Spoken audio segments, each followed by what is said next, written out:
नमस्कार सर्व अभिप्रायधारकांना अत्यंत मनापासून 2-3 गोष्टी मला सांगाव्याशा वाटतात। एक म्हणजे काय तर विद्यार्थी मित्रांनो बघा आता सुद्धा वेळ गेलेली नाहीये। विथ इंटरव्ह्यू आणि विदाउट इंटरव्ह्यूची जी मेरिट लिस्ट आहे ती जर सोबत लागली ना, ज्यांना जास्त मार्क आहेत ते वरच्या वर्गावरती जातील आणि दुसरं म्हणजे काय ज्यांना कमी मार्क आहेत त्यांना या स्पर्धेमध्ये राहण्याची एक कुठेतरी संधी मिळेल। यावर्षी 11वी-12वीच्या ज्या जागा आहेत तर त्या द्यायला काही मुळामध्ये हरकत नव्हती। 25-26च्या संच मान्यतेनुसार ज्या काही रिक्त पदं होते तर ती भरल्या गेली असती, परंतु अनेक कॉलेजेसच्या संच मान्यता त्या ठिकाणी रखडलेल्या आहेत असं अद्यापपर्यंत सांगण्यात आलेलं होतं। आता त्या रखडल्या गेल्यात की मुद्दामून त्या प्रोसेसला वेळ लावण्यात आला, हा सुद्धा एक चिंतनाचा विषय त्या ठिकाणी निश्चितच आहे। ठीक आहे, आम्हाला मान्य आहे की शेवटपर्यंत संच मान्यतेचं धोरण नेमकं काय असावं, त्याच्यामध्ये कुठले नियम असावेत याबद्दल शेवटपर्यंत शिक्षण विभाग आणि समस्त ज्युनियर कॉलेजेसच्या शिक्षक संघटना यांच्यामध्ये बोलणं त्या ठिकाणी सुरू होतं आणि शेवटी एक मध्यम मार्ग निघाला। परंतु त्या मध्यम मार्ग निघाल्याच्या नंतर देखील हजारो शिक्षक हे अतिरिक्त झालेत आणि म्हणून मला असं वाटतं की शिक्षण विभागाने हा निर्णय घेतला की भाऊ आपण 11वी-12वीच्या जे जागा आहे ते सध्या काही भरू नाही आणि मग त्याऐवजी आपण काय करायचं तर जी शिक्षक भरती ती 10वी पर्यंत जी जेवढी पदं आहेत त्यांच्यासाठी घ्यायचं।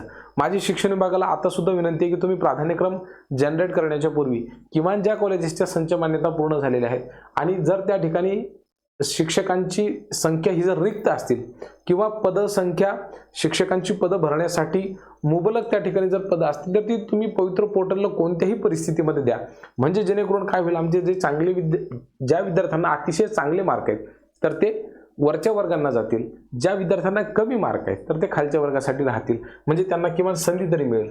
स्पर्धा वाढण्याची जरी या ठिकाणी शक्यता आहे तरी सुद्धा सगळ्या विद्यार्थ्यांना संधी मिळू शकते। अशा पद्धतीची भरती या ठिकाणी होत आहे।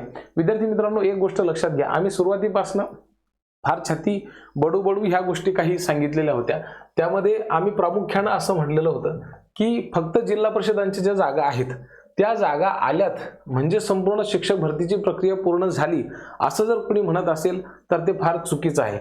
आणि म्हणून आम्ही सातत्याने असं म्हणत होतो की जवळपास सगळ्या ज्या काही संस्था आहेत, स्थानिक स्वराज्य संस्था असू द्यात, खाजगी अनुदानित संस्था असू द्यात, अंशतः अनुदानित संस्था असू द्यात, ह्या सगळ्यांची एकदा आकडेवारी पोर्टलवरती येऊ द्या आणि मग नंतर बाकीच्या भानगडी करा। आता बघा तुम्ही सध्याही जर परिस्थिती बघितली तर त्यामध्ये जिल्हा परिषदेच्या शाळा आहेत, त्याच्यानंतर नगर परिषदेच्या शाळा आहेत, त्यानंतर महानगरपालिकेच्या शाळा आहेत। ठीक आहे, ही झाली स्थानिक स्वराज्य संस्थांच्या सगळ्या आस्थापनांची यादी। यानंतर जर आपण बघितलं तर 100% अनुदानित संस्था येतील या ठिकाणी, तर ह्यांची संख्या जी आहे तर ती प्रचंड मोठी आहे।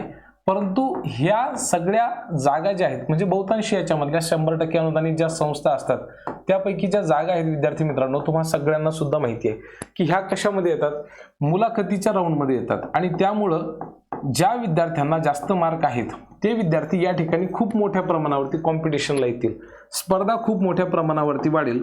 कारण की ह्याची जी काही मेरिट लिस्ट आहे जिल्हा परिषद नपा मंडपाची किंवा इतर शासकीय आस्थापनांची ही लवकर लागेल आणि मग ही जी मेरिट लिस्ट लवकर लागली तर साहजिकच आहे ज्या विद्यार्थ्यांना चांगले गुण आहेत, ठीक आहे, प्रत्येक कॅटेगरीमधले तर ते सगळेचे सगळे विद्यार्थी काय करतील इकडे जॉईन करतील, बरोबर का नाही? म्हणजे ह्यांना चांगले गुण असतील असून देखील इकडे जर वरच्या वर्गावरती संधी मिळत असेल तर ते लवकर मेरिट लिस्ट लागल्यामुळे या ठिकाणी त्यांना संधी मिळणार नाही। मग तुम्ही म्हणाल सर काय हरकत आहे, ज्यांना कमी मार्क्स आहेत ते या ठिकाणी फायटिंग करू शकतील ना, म्हणजे त्यांच्यामध्ये स्पर्धा राहील। विद्यार्थी मित्रांनो हे जे तुम्हाला दिसतंय ना असं इतकं सोपं नसते, त्यामागचं कारण मी तुम्हाला सांगतो। संस्था कुठली असू द्या, अनुदानित असू द्या किंवा झेडपी असू द्या, पगार आपल्या सर्वांना सारखा मिळतो, ठीक आहे, त्यामधले प्लस मायनस थोडेशा काही गोष्टी असतात। परंतु ज्यावेळेस एखादा विद्यार्थी समजा 6वी ते 8वीला लागला, ठीक आहे, परंतु त्याला विथ इंटरव्ह्यू मध्ये त्याच्या अत्यंत जवळची संस्था मिळू शकली असती। समजा माझा एक मित्र आहे त्याला अमरावती जिल्हा मिळालेला होता सुरुवातीला, ठीक आहे, तो मूळचा आहे नांदेडचा, ठीक आहे, नांदेडचा, त्याला विदाऊट इंटरव्ह्यूला संधी मिळाली 6वी ते 8वीला, त्याने तिकडे जॉईन केलं। नंतर ज्या वेळेला दुसरा फेज लागला तर त्यावेळेला त्याचं सिलेक्शन जे आहे ते 11वी-12वीला झालं, ठीक आहे, कुठं, नांदेडमध्ये। या गड्याने काय केलं, पुन्हा आपला जो जिल्हा होता होम डिस्ट्रिक्ट त्या ठिकाणी तो गेला, हे पद झालं रिक्त, ठीक आहे, रिक्त झाल्यामुळे हे पद रिक्तच राहिलं, विद्यार्थ्यांचं नुकसान झालं। तुम्ही म्हणाल सर यावेळेस 1 बिंदू 1 पद आहे, आता त्याला फिरण्यास चान्स नाही, खरी अडचण इथंच आहे। जर 1:1 रेशोमध्ये ह्या जर सगळ्या जागा भरल्या जातील तर ज्या विद्यार्थ्याकडे 11वी-12वी साठीचं पोटेन्शियल होतं तो 6वी ते 8वी वरती लागला. म्हणजे या ठिकाणी तो काय करणार आहे, S14च्या लेवलने पैसे मिळवेल. शेवटी भाऊ पैशाचं पण सोंग करता येत नाही ना.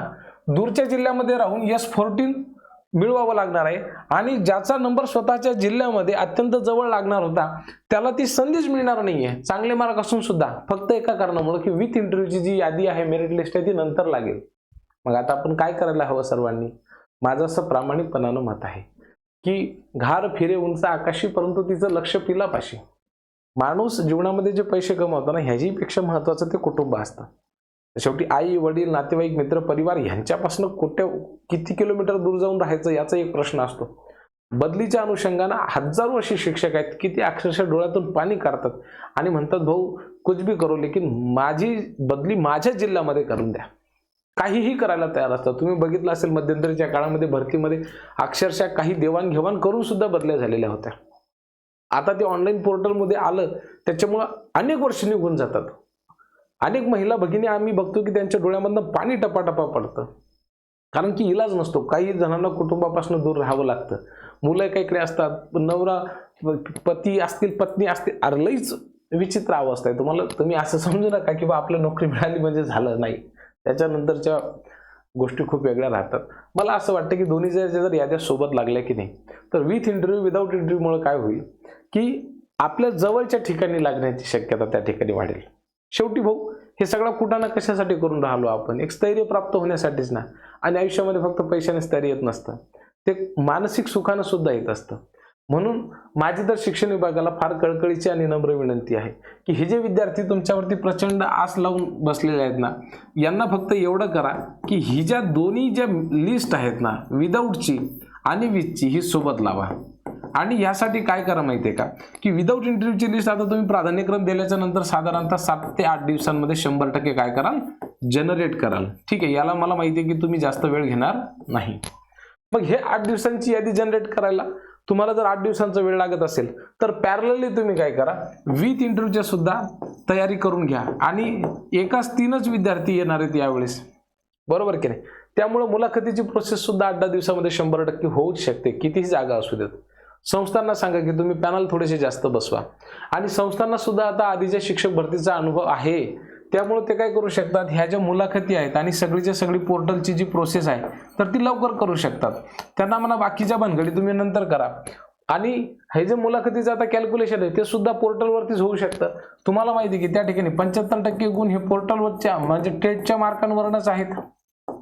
त्यानंतर ग्रॅज्युएशन पोस्ट ग्रॅज्युएशनचे मार्क जे आहेत हे कोणाकडे आहेत, स्वतः शिक्षण विभागाकडे आहेत, म्हणजे पवित्र पोर्टलवरतीच आहेत. त्यासोबतच बीएडचे मार्क सुद्धा कोणाकडे आहेत, पोर्टलवरतीच आहेत. मग हे सगळे मार्क तुमच्याकडे आहेत. तुम्हाला माहिती आहे तो विद्यार्थी डिव्हिजनमध्ये आहे की नाही, त्याला फर्स्ट क्लास आहे की सेकंड क्लास आहे की त्याला डिस्टिंक्शनमध्ये मार्क आहेत. त्यानुसार तुम्ही जे गुणांचं जे प्रमाण तुम्ही 5 पैकी देण्याचं ठरवलेलं आहे हे मार्क सुद्धा तुमच्याकडे आहेत, बरोबर. मग आता राहिलं काय, फक्त त्यांना काय करायचं, इंटरव्ह्यू घ्यायचा आणि डेमो घ्यायचा आहे. तेवढ्या 10 मार्काचं डिस्ट्रीब्युशन त्यांच्याकडे सोडून द्या. त्यांना मला 10 पैकी मार्क अपलोड करा. यांनी 10 पैकी मार्क अपलोड केले, ठीक आहे, 10 पैकी मार्क अपलोड केले, 90 मार्क तर स्वतः पोर्टलकडेच आहेत. अशी भानगड करून टाकायची आणि त्यांना जे काही असेल ते देऊन टाका म्हणा. आलं का लक्षामध्ये. या दोन्ही लिस्ट सोबत जर लागल्या तर याचा फायदा विद्यार्थ्यांना खूप होऊ शकतो. माझी तशी मनापासून कळकळीची विनंती आहे. त्याच्यामुळे काय होईल माहिती आहे का, जर जास्तीत जास्त विद्यार्थ्यांना फायदा भेटेल, ज्यांना कमी मार्क आहे त्यांचा सुद्धा फायदा होईल आणि भगवंतांना करा सर्वांचं भलं व्हावं अशी माझी तरी प्रामाणिक इच्छा आहे. तुमच्या मनामध्ये काही प्रतिक्रिया असतील तर कमेंट बॉक्समध्ये लिहायला अजिबात विसरू नका. काळजी घ्या. धन्यवाद.